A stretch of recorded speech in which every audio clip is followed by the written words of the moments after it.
नमस्कार, मैं सुनीता कथा मंथन में आप सबका स्वागत करती हूँ। कथा मंथन में आज सुनिए शिवानी जी की कहानी दर्पण।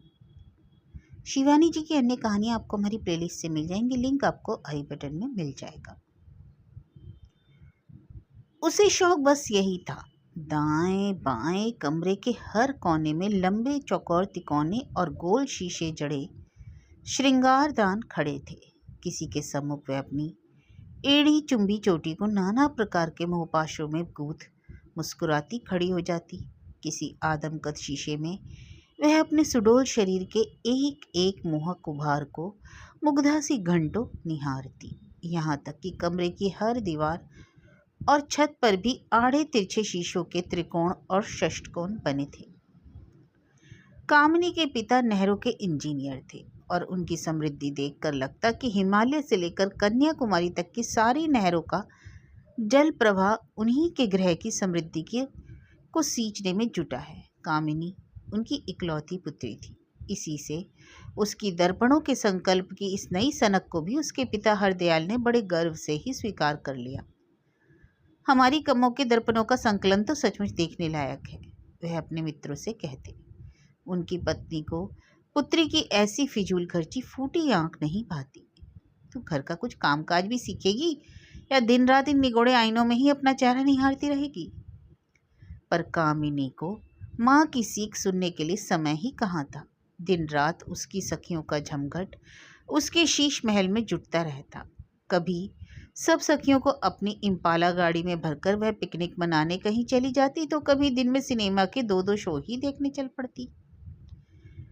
कई सप्लीमेंट्री परीक्षाओं की बेसाखियों लगा वह बीए कर पाई थी। अब केवल मन बहलाने के लिए उसने एमए में दाखिला ले लिया।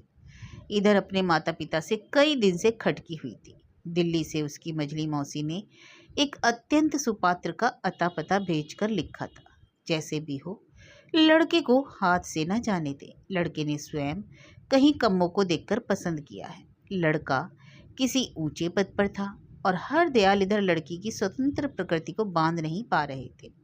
माँ को वह टकेसा उत्तर देने लगी थी। हरदयाल एक कुशल इंजीनियर थे, जानते थे कि मनुष्य की जीवन धारा को नहरों की धारा की भांति ही यदि मानव अपनी बुद्धि कौशल से बांध कर नहीं रखता तो उसका वेगवान प्रवाह संयम की ऊंची से ऊंची कगार भी ढहा सकता है। कामिनी के सम्मुख खाने की मेज पर स्नेही मौसी का उदार प्रस्ताव बड़े छल बल से हरदयाल ने हंस हंस कर रखा, पर उस धंभी छोकरी ने चुटकियों में हंसकर ही उड़ा भी दिया। बस करिए डैडी, मौसी की पसंद पर हमें विश्वास नहीं। जो अपने लिए कायदे का जोड़ा नहीं जुटा सके वह भला मेरे लिए क्या ढूंढ पाएंगे?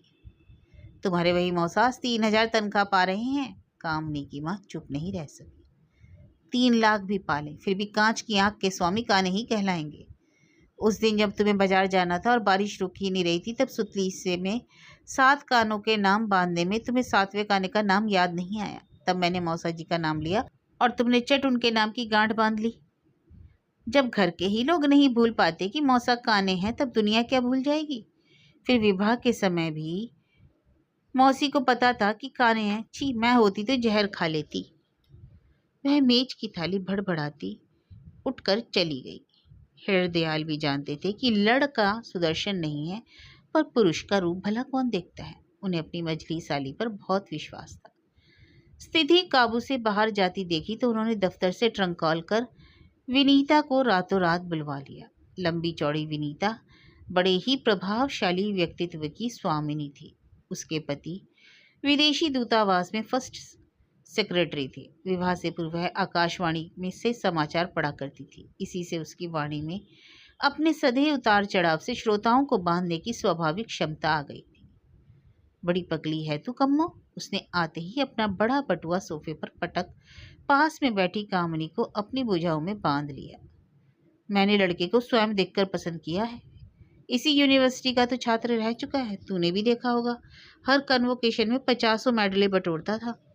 हाँ देखा है मौसी, इसी से तो हंसी आ रही है। बेहया कामिनी जोर से हंस पड़ी। बाप रे बाप, नाक है कि कुतुब मीनार। 2.25 गज की दुनाली की एक ही छींक एक साथ 10 पत्नियों को घायल कर सकती है। मौसी, भगवान के लिए अब मुझसे कुछ मत कहना। पागल ना बन कमो, लड़का यही है। मैंने कल उसे चाय पर बुलाया है। लड़के ने तुझे किसी फर्नीचर की दुकान पर आईना खरीदते देखा है। तेरा प्रतिबिंब सामने धरे आईने में पड़ रहा था। उसी को देखकर बुरी तरह रीझ गया। उसकी बुआ टेलीविजन में काम करती है, मेरे साथ आकाशवाणी में काम कर चुकी है। उसी को लड़के ने लिखा था कि मुझसे रिश्ता भिजवा दे। छी, ऐसी सस्ती भावुकता हमें पसंद नहीं मौसी, कामनी ने अपने सुंदर नाक सिकोड़ कर कहा। यह दर्पण में किसी का प्रतिबिंब देखकर मुग्ध होने वाले अलाउद्दीन खिलजी का योग नहीं। आप उसे शौक से चाय, लंच, डिनर पर बुलाइए, पर मैं उस नक्कू कोई दुल्हन बनने से रही। नाक सिकोड़ने पर कंबख्त गजब ढाती थी। इसी से उसका दिमाग भी 7वें आसमान पर चढ़ा हुआ था। पर विनीता भी हार मानने वाली नहीं थी। दूसरे दिन की चाय को सफल बनाने के लिए वह जी जान से जुट गई। कामिनी को प्रसन्न करने को वह उसके लिए एक हल्की धानी रंग की चंदेरी साड़ी भी लाई थी। अपने माणिक के झुमके उसके कानों में डालकर दोनों हाथों में से उसका मोहक चेहरा अपने पास खींचकर बड़े रौबीले स्वर में बोली, बदसूरत पति एक नियामत है कम्मा। बस यह समझ ले कि एक ऐसा चेक तेरे पास हमेशा धरा रहेगा, जिसे जब चाह बुना लिया। तू सुंदरी है, इसी से तेरा पलड़ा भारी रहेगा। फिर नरेश को मैंने दिन रात देखा है, जरा नाक ही तो लंबी है। अरे रहने भी दो मौसी, तुमने देखा है तो मैंने भी तो उसे देखा है। कामिनी उठ खड़ी हुई, पर मौसी ने फिर हाथ खींचकर उसे बैठा लिया और बोली, तेरे भाभी ससुर की कोठी वेस्टर्न कोट का सबसे जगमगाता हीरा है। वह फिर अपनी मंजी वाणी में आकाशवाणी की लोच ले आई। दोनों जिठानियां दिन रात विदेशी आकाशों में उड़ती फिरती हैं अपने हवाई जहाज से। सबका अनुमान है कि अगले चुनाव में तेरे ही भाभी ससुर का पलड़ा भारी है। कई महीनों से एक ज्योतिषी को संग लिए घूमते हैं। उसी ने भविष्यवाणी की है कि एक लक्ष्मी सी बहू आपके घर को आलोकित करने आ रही है। थैंक गॉड मैं वह लक्ष्मी नहीं हूँ मौसी, हंसकर दुष्टा कामनी ने मौसी के कंधे पर बड़े लाड़ से गर्दन डाल दी। उसी पंडित ने कहा कि वह एक दिन मंत्री बनेंगे। मौसी ने भावी मंत्री की होने वाली बहू को गोद में खींच लिया। ओ मौसी, अगर तुम सोच रही हो कि मंत्री के सुपुत्र के गले में मैं ही माला डालूंगी तो मुझे दुख है कि तुम्हारी इच्छा कभी पूरी नहीं होगी। फूल मालाओं से लदे खुली कार में बत्ती सी ताने मंत्री ससुर के साथ बनावटी नम्रता की मुद्रा में हाथ जोड़े ग्रुप में चित्र को अखबार में देखनी मेरी कोई महत्वाकांक्षा नहीं है। तब तो क्या दिन रात आईने में अपना चेहरा देखना चाहेगी अभागी? मौसी सचमुच झुंझला पड़ी। नहीं मौसी, अपने चेहरे के पार्श्व में किसी सुदर्शन सुपुरुष के चेहरे की काल्पनिक छवि भला किस कुंवारी लड़की को आकर्षित नहीं करती? ईमान से कहना मौसी, विवाह से पहले क्या तुम अपने सुंदर चेहरे के बगल में मन ही मन किसी सजीले दूल्हे के चेहरे की कल्पना नहीं करती थी? चुप मुंहजली, बहुत सिर चढ़ा दिया है बड़े जीजा ने। अपने विकलांग पति का उल्लेख मौसी कभी सह नहीं पाती। कामिनी का सिर पट से सोफे पर पटक मुंह फुलाकर मौसी चौके में चली गई। कामिनी बड़ी देर तक मनी मन हंसती रही। चलो इस प्रस्तावित सगाई के बहाने एक साड़ी तो मौसी से झटक ली। संध्या को महा आडंबर से किए गए चाय के आयोजन को चतुरा मौसी अपनी अनेक चेष्टाओं के बावजूद जमा नहीं पाई। कामिनी गुमसुम मुंह फुलाए सोफे के कोने पर ऐसी बैठी रही जैसे गूंगी हो। नरेश बेचारा स्वभाव से संकोची मौसी ही बार बार गोष्ठी जमाने का प्रयत्न कर रही थी। क्यों री कम्मो, जाना अपना दर्पणों का संकलन तो दिखाला नरेश को। मौसी ने मीठी मिश्री सी वाणी का शरबत खोला। जानते हो नरेश, हमारी इस सन की बिटिया को दर्पणों की हॉबी का भूत चिपट गया। ना जाने कितने दर्पण ले चुके हैं पर मन नहीं भरता। कमरा तो पूरा शीश महल है। जाओ तुम भी देखा। नरेश उठ गया, पर सहसा कामनी ने अपनी गोलाबारी से मौसी को स्तब्ध कर दिया। इनको आज वह दर्पण भी दिखला दूंगी मौसी जी, डैडी ने मुझे इस जन्मदिन पर दिया है।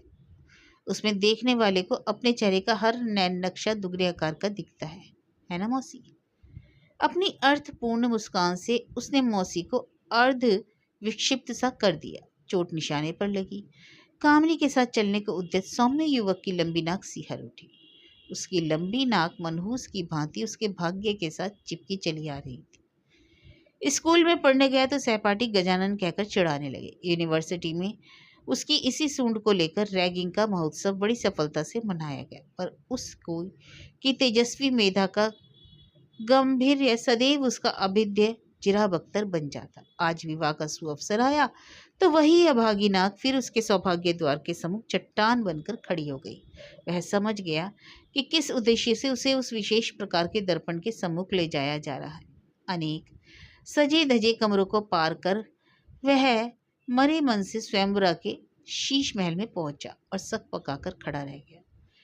एक साथ उसकी लंबी नाक के सहस्र संस्करण छापे खाने की मशीन से निकलते समाचार पत्रों की तेजी से निकलने लगे। अचानक उसकी सहमी दृष्टि पार्श्व में खड़ी मुस्कुराती कामनी पर पड़ी। वह आंखों ही आंखों में उसे चुनौती सी दे रही थी। धन्यवाद, आपका संकलन सचमुच अद्वितीय है। बड़े व्यंग से हंसकर नरेश ने चुप्पी तोड़ी। पर शायद पूरा संकलन मैं नहीं देख पाऊंगा।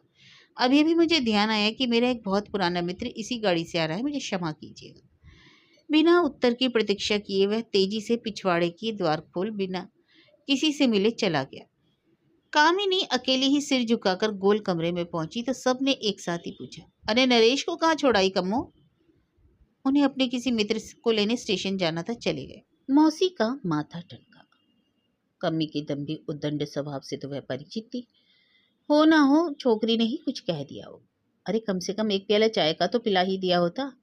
मौसी बड़बड़ाने लगी, जाने क्या बात है भाई, बड़ी जीजी तुम्हारी बिटिया को हम कभी संभाल नहीं पाएंगे। अपनी गृहस्थी से समय निकालकर भागती भागती आई, लड़के को चाय पर बुलाया और इन्होंने भारी भार चढ़ाकर भगा दिया। 3 बजे की गाड़ी से जाऊंगी कहा था। जीजा जी अब सोचती हूँ भी चल दूं, 20 मिनट में हावड़ा मिल छूटने में। मौसी का क्रोध विकटता। अपने तमतमाए चेहरे से वह सबको भस्मीभूत कर सचमुच ही हावड़ा मिल से चली गई। इधर डैडी तो मारे गुस्से के फटे जा रहे थे। अम्मा की सिसकियों का स्वर कामिनी के कानों में विष घोलने लगा। ऊब कर उसने एक साथ अपनी सब सखियों को फोन खनखना दिया। सबको एक एक कर लेती हुई वह छोटी सी चाय गोष्ठी का आयोजन करके ही की अपनी सगाई टूटने के उपलक्ष्य में। उसे पाकर सब सखियां खिल गईं। लंबी नाक वाले सुपात्र को साफ ना कह देने के दुस्साहस पर उसे बार बार बधाइयां दी गई। विनीता श्रीवास्तव ने तो बढ़कर उसकी पीठ भी ठोक दी। पिछले 3 महीनों में उसे 5 पात्र नापसंद कर चुके थे, जिनमें से एक यही हजरत नक्कू भी थे। शाबाश कम्मी, बहुत ठीक किया तूने, ऐसा ही सबक पढ़ाना था सबको। लड़का जिसे चाहे पसंद कर ले और जिसे चाहे नापसंद, पर लड़की सिर झुकाकर उनकी चादर की गांठ से बन जाए, साथ में बटोर लाए बाप की पूरी दौलत। और क्या, माधुरी का विवाह भी हाल ही में हुआ था और 20,000 के तिलक ने उसके स्वस्थ पिता के सुदृढ़ स्वास्थ्य दुर्ग की नींव ही हिलाकर रख दी थी। बल्कि मैं तो चाहती हूँ तूने सुपर्णा का किसी नाक का सा नमूना भी काट कर रख लिया होता। माधुरी के इस उदार प्रस्ताव का सखियों के सदन में तुमुल हर्ष ध्वनि से स्वागत किया गया। कामिनी की सखियां उसके नित्य नवीन अभिनव सौंदर्य के सहस्र कंठों में से प्रशंसा कर रही थी और सौंदर्य प्रभुता के मद में झूमती कामिनी उन्हें जी भरकर जिमा रही थी। हाय कितनी सुंदर लग रही है तू कम्मो, जानबूझकर ही आज इस सज्जा का घातक प्रहार किया था क्या? माधुरी बोली। मेरी खाल तेरी जैसी चिकनी होती और ऐसा चंपई रंग होता तो मैं तो कभी इतने सारे स्किन लोशन उपटन और लेप प्रलेप नहीं घिसती। माफ कीजिए, कामिनी ने हाथ का कांटा नीचे धर दिया। अट्टालिका की शोभा तभी बढ़ती है जब उसकी दीवारों पर रंग चूना लगा हो, खिड़कियों के शीशे चमकाए गए हों, द्वार पर रोगन वार्निश की चमक हो, चमकीले पर्दे हों और छत से लटकते झाड़ फानुस। कहते हुए कम्मो ने अपने कानों के 4 मंजिले झुमके हिलाकर कहा, ठीक ही तो कह रही है। विनीता ने चापलूसी का मक्खन थपेड़ा और साथ ही अपने लिए 1 प्लेट बोटी कबाब का ऑर्डर दे दिया। इन्हीं झुमकों को पहनकर हमारी कम्मो रानी यूनिवर्सिटी गई तो हमारे दुष्ट सहपाठी लट्टू हो गए और उन्होंने इसे खूब छकाया था। चल हट मरी, तू सब याद रखती है? कामिनी ने बनावटी लज्जा की लाली बिखेरी। मन ही मन तो वह प्रसन्न हुई। चापलूसी और हंसी के दौर में वह सखियों के साथ उठकर बाहर आई तो बटुए में 32 रुपए की जमा पूंजी में कुल 30 नए पैसे बचे थे। सबको एक एक कर उनके घर पर उतारा और बंगले में पहुंची। सब बत्तियां बंद थी। अम्मा ने शायद उसे देख लिया था। रामजस छुट्टी लेकर घर गया है, गैस के चूल्हे के पास खाना धरा है, खा लेना। कामनी को भूख नहीं थी। फिर अम्मा की बेरुखी से वे और भी खिन्न हो गई। नित्य तीनों प्राणी एक साथ 9-10 बजे रात का खाना खाते थे और आज 8 बजे ही सबने खा लिया। खैर वह नहीं खाएगी, पर बादाम चिरौंजी का अवलेप तो पकाकर चेहरे पर लगाना ही होगा। 3 ही दिन उसे लगाने से उसकी चिकनी खाल और चिकनी हो उठी थी।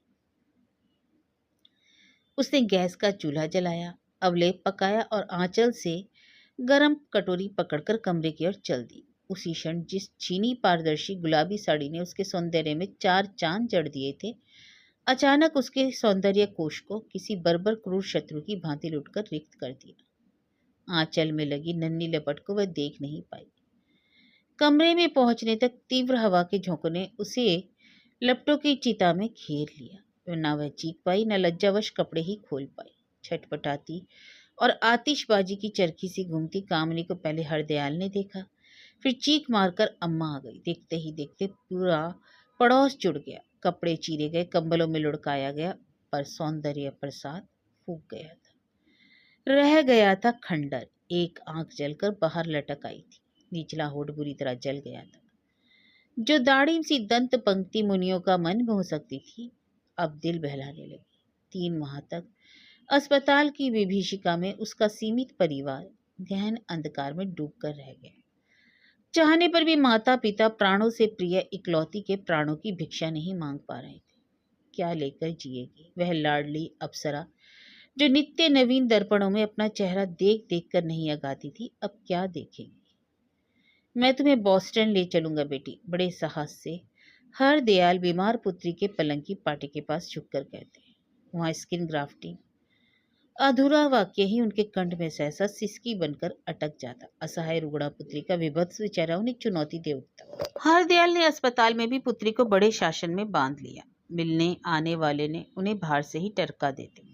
कामिनी की सखियां बारी बारी से आकर कई बार लौट चुकी थी। हारकर उन्होंने पूछना भी छोड़ दिया। कम्मो को अस्पताल से छुट्टी मिली तो उसके घर पहुंचने से पहले ही उन्होंने उसके सब दर्पणों को अस्पताल और अनाथालयों में बंटवा दिया। जिस घर में 20 दर्पण जगमगाते थे, वहां अब चेहरा देखने को एक फूटा आईना भी नसीब नहीं होता। यहाँ तक कि दाढ़ी बनाने के लिए भी हरदयाल अपना शीशा 7 ताले खोल लुक छिप कर ऐसे निकालते जैसे डाका डाल रहे हैं। यही नहीं, उनके विभाग में मध्य प्रदेश के आदिवासियों के एक जंगली इलाके में किसी कुख्यात नहर को बांधने के लिए साहसी इंजीनियर की ढूंढ मची और कोई भी उस पिछड़े इलाके में जाने को राजी नहीं हुआ। तो चट से हरदयाल ने अपना नाम दे दिया। यह क्या हरदयाल? उनके अफसर ने बड़े आश्चर्य से पूछा। तुम हमारे सीनियर अधिकारी हो, तो हम तुम्हें वहां कैसे भेज सकते हैं? आदमी का चेहरा देखने को तरस जाओगे। ऐसी ही जगह जाना चाहता हूँ सर। हरदयाल की आंखें डबडबाईं। अफसर सब समझ गए। बेचारा हरदयाल अपने पूरे विभाग की सहानुभूति विकलांगी पुत्री और असंतुष्टा पत्नी को लेकर हरदयाल चले गए। ठीक ही कहा था अफसर ने, ऐसा बीहड़ इलाका शायद ही कहीं ढूंढने पर मिल जाए। कहीं दूर दूर तक फैले बांस के झुरमुट और कहीं थी विषैले कांटों की झाड़ियां। बहुत दूरी पर 3-4 रूसी इंजीनियरों के परिवार रहते थे, जिनकी पत्नियों को रूसी भाषा के अतिरिक्त अन्य किसी भाषा का ज्ञान नहीं था। एक बार पत्नी को लेकर हरदयाल गए भी थे, पर केवल मुस्कानों का आदान प्रदान अधिक समय तक चल नहीं पाया। कामिनी कमरे में ही पड़ी रहती। उसके कमरे में किसी को जाने की आवश्यकता भी नहीं पड़ती। उसका कमरा एकदम सिरे पर था। भारी भारी हरे पर्दों से वहां दिन रात घटाटोप अंधकार छाया रहता। ठीक जैसे टिटनेस के रोगी को सामान्य प्रकाश से ही भयावह कंपन छूटने लगता, वैसे ही पर्दा जरा सा हिलता तो कामिनी चेहरे पर चादर खींचकर थर थर कांपने लगती। बड़े तड़के डैडी उसे घुमाने ले जाते। उसने ही भीनी आहट को वह पहचानती भी। उसका अधजला चेहरा देखकर कभी जंगली आदिवासी कुछ कह न बैठे, इसी भय से हृदय तड़के ही उसे घुमा टहलाकर लौटा लाते। सभ्यता संस्कृति से कोसों दूर उसे कांत वनस्थली में भटकना कामिनी को अच्छा लगता। लौटने को उसका जी नहीं चाहता, पर हरदयाल को समय का विशेष ध्यान रखना होता। लौटने में विलंब होना खतरे से खाली नहीं। एक बार ऐसी ही भूल वह कर बैठे थे। कामिनी बड़ी दूर तक घूमने की जिद कर बैठी। लौटे तो आदिवासी स्त्रियों का झुंड काम करने निकल पड़ा। कामिनी को देखकर उनकी भयत्रस्त मुख मुद्रा, विचित्र फुसफुसाहट ग्राह्य करने के लिए उनकी भाषा का ज्ञान होना आवश्यक नहीं था। एक चंचल किशोरी तो मुंह में आंचल ठूसकर हंसने लगी। लज्जा और प्रेताप से हरदयाल का माथा झुक गया। हाय री मूर्खा, जंगली छोकरी, तुझे क्या पता, कुछ ही महीनों पहले उनकी पुत्री का सुंदर चेहरा दिया लेकर ढूंढने पर भी नहीं मिल सकता था। उसी दिन से पिता पुत्री का प्रातःकालीन पर्यटन ब्रह्म मुहूर्त में आरंभ कर सूर्योदय से पहले ही समाप्त कर दिया जाता। एक दिन नित्य नियम अनुसार तड़के ही हरदयाल कामिनी को बुलाने गए तो कमरा खाली था। पहले सोचा शायद गुसल खाने में, पर वह वहां भी नहीं थी। दबे पैरों उन्होंने सब कमरे छान डाले, फिर हड़बड़ाकर छड़ी लेकर निकल गए। कई दिन से वह बांध पर ले चलने की लिए मचल रही थी, पर जानबूझकर हरदयाल टालते जाते। टालने का एक कारण था। 3-4 सुंदर नौजवान इंजीनियर वहां कैंप लगाकर दिन रात काम करते थे। फिर आजकल के मताहत तो अफसर का आना शिकारी कुत्ते की तत्परता से सूंघ लेते हैं। कहीं उन्हें देखकर आ बैठे तो अनर्थ हो जाएगा। अब तक उनकी पुत्री का दुर्भाग्य इतिहास उन्हीं के बंगले तक सीमित था। कामनी के कमरे में ही हरदयाल ने संसार भर के मनोरंजन के साधन जुटाने की यथासंभव चेष्टा की थी।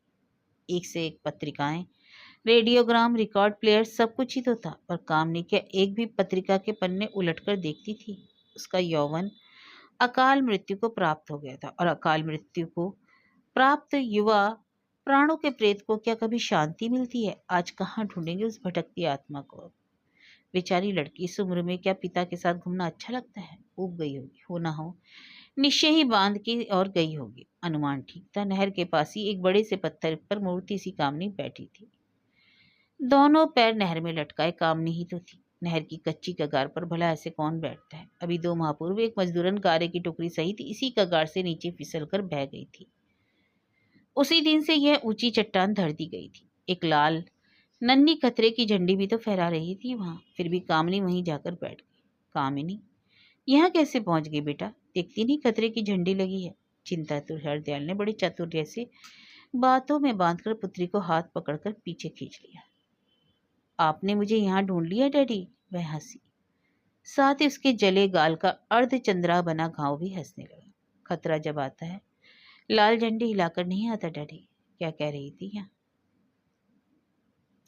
क्या कर रही थी यहाँ? हरदयाल के चेहरे पर हवाइयां उड़ रही थी। जरा सी देर होती थी और ना जाने क्या अनर्थ कर बैठती लड़की। पूछते हैं क्या कर रही थी? अपना चेहरा देख रही थी डैडी। मेरे सारे दर्पण आपने तोड़ तोड़ कर फेंक दिए। इस दर्पण को पत्थर भी नहीं तोड़ फोड़ सकता। उसने एक बड़ा सा ढेला उठाकर नहर में फेंका। छपाक से पत्थर ने लहरों में भयावह विस्फोट कर दिया। साथ साथ खड़े पिता पुत्री के प्रतिबिंब का साया जल राशि में टूट टूट कर बिखर गया। देखा ना, वह फिर हंसी। इस दर्पण में आज पहली बार मैंने अपना चेहरा देखा। मेरे पिछले जन्मदिन पर आपने मुझे ऐसा दर्पण दिया था जिसमें चेहरा दुगने आकार का एक हास्यास्पद चेहरा दिखने लगता। याद है? आप मेरा चेहरा उसमें देखकर बड़ी देर तक हंसे थे। इस दर्पण में भी चेहरा ठीक वैसा ही दिखता है, पर आज आप हंस नहीं रह सकेंगे डैडी। घर चलो कामनी। हरदयाल को उस निर्जन स्थान में पुत्री के चेहरे का घाव और भी भयावना लगने लगा। चलती हूँ डैडी, घबरा क्यों रहे? आपका एक छोकरा इंजीनियर तो तड़के ही ड्यूटी पर आया था। मुझे देखा तो चिक्कर उल्टे पांव भाग गया। फिर वह हंसी। शायद मुझे मजदूरनी का प्रेत समझकर भाग गया। उसने एक बड़ा सा ढेला फिर अपने प्रतिबिंब पर दे मारा। जल राशि सिकुड़ी, सिमटी, फिर एकाकार हो गई। पिता पुत्री के प्रतिबिंब का स्पष्ट चित्र फिर उभर आया। इस दर्पण को आप बांध भले ही लें। एक लंबी सांस खींचकर कामनी होठों ही होठों में बुदबुदाई। तोड़ नहीं सकते। भारत के विभिन्न प्रांतों की अपनी वेगवती नहरों को अपनी बुद्धि कौशल से बांधने वाला नहरों का इंजीनियर उस जंगली इलाके की एक तुच्छ नहर के सम्मुख सिर झुकाए विवश चुपचाप खड़ा रह गया।